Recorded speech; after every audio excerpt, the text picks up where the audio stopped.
अस्सलाम वालेकुम, क्या हाल है दोस्तों। उम्मीद है आप खैरियत से होंगे। तो जी ये आंसा का नाश्ता तैयार हो रहा है।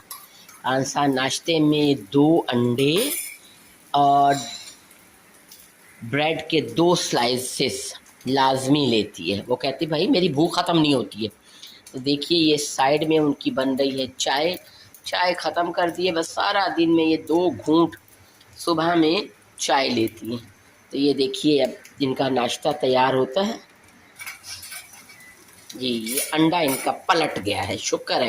इन्होंने कहा वीडियो नहीं बनाना, ऐसा नहीं मेरा अंडा बीच में से टूट जाए, तो इसलिए जब वो पलट जाए बाइज्जत तरीके से तो वीडियो बना लीजिएगा। तो मैंने बना ली।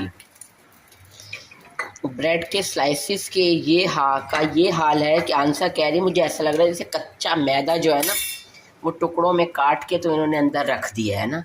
नॉर्मली आंसा स्लाइसिस के ऊपर ऑयल नहीं लगाती है, लेकिन उसने कहा कि ये तो सारे काले और चिपक जाएंगे, तो हल्का सा ऑयल उसने जो है ना इनके ऊपर लगा लिया है। ये देखिए स्लाइसेस पिचक भी गए हैं, ये देखिए बिल्कुल कच्चा मैदा है। और आंसा कह रही है ऐसा लग रहा है कि जैसे उन्होंने पकाने की जहमत ही गवारा नहीं की। ये देखिए चाय तैयार। इसमें इन्होंने डाला है एवरीडे। एवरीडे ही हम इस्तेमाल करते हैं। आंसा ज़्यादा चाय तो ज़्यादा आंसा पीती है। मुझे तो ऑफ़र करती कभी कभी, आमरा चाय पिएगी, मैं कह चल भाग इधर से, वो क्या मुझे चक्करों में लगाने लगी दोबारा से चाय के। तो ये हो गया आंसा का नाश्ता तैयार। अब ये 12:15 बजे आज दोपहर पीर ईद का तीसरा दिन ये 12:15 बजे नाश्ता करेगी।